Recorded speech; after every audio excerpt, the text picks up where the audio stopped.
काई ने हफ्ते भरते हुए अपनी शिफ्ट शुरू की। ग्रैंडव्यू मॉल में बोरियत भरी एक और रात। बेकार की नौकरी थी, लेकिन पेट तो भरना ही है। उसने अपनी यूनिफॉर्म कैप पहनी। उसे नफरत थी कि ये उसके बालों को कैसे दबा देती है। इस नौकरी की एक ही अच्छी बात थी, मुफ्त की कॉफी। काई ने खुद के लिए कप डाला, कॉफी के गुनगुनेपन पर मुंह बनाते हुए। ये एक लंबी रात होने वाली थी। उसका सुपरवाइजर टोनी नाम का एक हट्टा कट्टा आदमी उसे घूर रहा था। लेट हो काई। सॉरी टोनी, काई बुदबुदाया। ट्रैफिक। ये पूरी तरह से झूठ भी नहीं था। वो कछुए की चाल चल रहे कूड़े के ट्रक के पीछे फंस गया था। आज रात तेरी ड्यूटी पेरीमीटर पर है, टोनी ने काई को एक क्लिपबोर्ड देते हुए कहा। वेस्ट साइड में पुराना सिक्योरिटी पोस्ट सालों से इस्तेमाल नहीं हुआ है। काई ने भौहें चढ़ाई। वेस्ट साइड तो वीरान पड़ा था, बस कुछ बंद दुकानें और थोड़ा जंगल। मैं वहां क्या करूंगा? बस नजर रखना, टोनी ने कहा, उसे पहले ही जाने का इशारा करते हुए। और कोशिश करना कि नौकरी पर सो मत जाना। पुराना सिक्योरिटी पोस्ट काई की कल्पना से भी बदतर था। ये धूल भरा, मकड़ियों के जालों से भरा और फफूंदी की हल्की सी बदबू वाला था। वो टूटी कुर्सी पर बैठ गया और खिड़की से बाहर देखने लगा।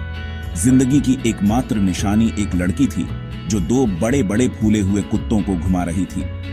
काई ने खुद को उनके रोजाना टहलने का इंतजार करते हुए पाया।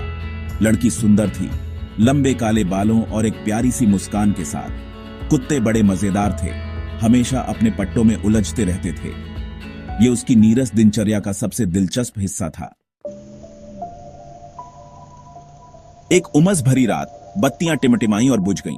पूरा मॉल अंधेरे में डूब गया। काई ने मन ही मन गालियां दी। बहुत बढ़िया, बस यही चाहिए था। उसने अपनी टॉर्च पकड़ी और बाहर निकल गया।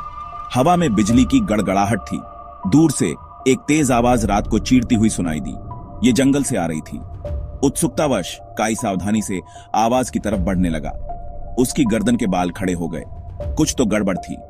हवा भारी थी, एक अनदेखी ऊर्जा से भरी हुई। वो एक खुले मैदान में पहुंच गया। बीच में जमीन एक भयानक नीली रोशनी से चमक रही थी। ये दिल की धड़कन की तरह धड़क रही थी, हर पल तेज होती जा रही थी। काई ने अपनी आंखों को ढंक लिया, लेकिन नजरें हटा नहीं पा रहा था। एक बहरे कर देने वाली दहाड़ के साथ जमीन फट गई। काई के सामने एक खाई खुल गई, नीली रोशनी को अपनी गहराई में निगल गई। विस्फोट के जोर से वो पीछे की ओर उड़ गया। वो जोर से गिरा, उसकी सांसें रुक गईं। घबराहट से वो उठ खड़ा हुआ। उसे वहां से निकलना था अभी, लेकिन बहुत देर हो चुकी थी। उसके नीचे की जमीन टूट गई। वो चीख पड़ा जैसे ही वो अंधेरे में गिरता गया। खाई उसके ऊपर एक भयानक आवाज के साथ